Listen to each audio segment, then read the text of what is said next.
कभी अगर बनना हो तो बाज बनना, लेकिन कभी तोता मत बनना। तोता बोलता तो बहुत है, लेकिन ज्यादा ऊंचाई तक उड़ नहीं सकता। बाज बोलता बहुत कम है, लेकिन सबसे ऊंचाई पर उड़ता है और बाकी पंछियों का राजा होता है एक बाज।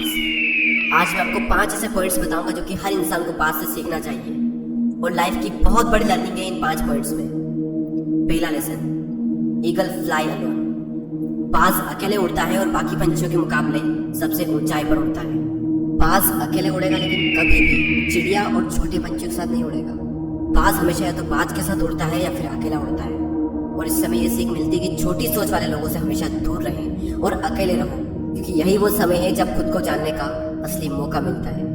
दूसरा लेसन, बाज का विजन बहुत ज्यादा क्लियर होता है और बहुत ज्यादा स्ट्रॉन्ग होता है। बाज अपने शिकार को 5 किलोमीटर दूर से ही देख लेता है और जब एक बार उसे अपना लक्ष्य दिख जाता है तो उसके बाद चाहे रास्ते में कितनी भी मुश्किलें क्यों ना आए, वो अपने लक्ष्य को हासिल करके दम लेता है। इससे भी एक बहुत बड़ी सीख मिलती है कि अपना विजन क्लियर रखो और उसे हासिल करने में फिर चाहे कितनी भी मुश्किलें क्यों ना आए, पीछे मत हटो उस बाज की तरह। तीसरा लेसन, बाज कभी भी मरे हुए जानवरों को नहीं खाता, वो हमेशा जिंदा शिकार करता है। और इससे हमें ये सीख मिलती है कि जो हमारा पास्ट है वो मर चुका है, तो अपने उन मरे हुए सड़े हुए थॉट्स पर ध्यान मत दो और अपनी आने वाली ताजी फ्रेश जिंदगी पर ध्यान लगाओ। अपने पास्ट की पुरानी यादें जो तुम्हें तंग करती है उन्हें वहीं रहने दो जहां पर उसकी जगह है, और तुम्हारे पास्ट की जगह है तुम्हारे पास्ट में, उसे वर्तमान में जगह मत दो। क्योंकि एक बार अगर तुम्हारा पास्ट तुम्हारे प्रेजेंट में आ गया तो तुम्हारा पास्ट तुम्हें कभी प्रेजेंट में नहीं रहने देगा। पास्ट में तुम्हारे साथ कितना भी बुरा क्यों ना हुआ हो, वो सब यादें वो सब थॉट्स मर चुके हैं, और उस बाज की तरह बनो जो कभी भी मरी हुई चीजों को नहीं खाता। चौथा लेसन, जब आंधी तूफान आते हैं तो बाज बहुत ज्यादा एक्साइटेड हो जाता है।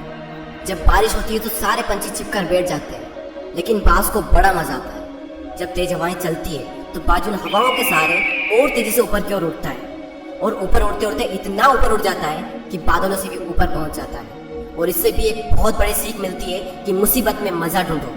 और नेपोलियन हिल ने एक बार कहा था कि हर बड़ी चुनौती अपने साथ में एक बहुत बड़ा अवसर लेकर आती है। तो उस बाज की तरह तुम भी अपने अवसर को पहचानो, और जिस दिन तुमने अवसरों को पहचान लिया तो सारी मुश्किलें तुम्हारे नीचे होगी और तुम उन मुश्किलों के ऊपर होंगे। फिफ्थ लेसन, बाज अपने घोंसलों में से सॉफ्ट घास को हमेशा निकाल देता है ताकि बाज का जो बच्चा होता है वो उसमें कंफर्टेबल ना हो सके, क्योंकि अगर वो घोंसले में कंफर्टेबल हो गया तो वहीं रहना पसंद करेगा।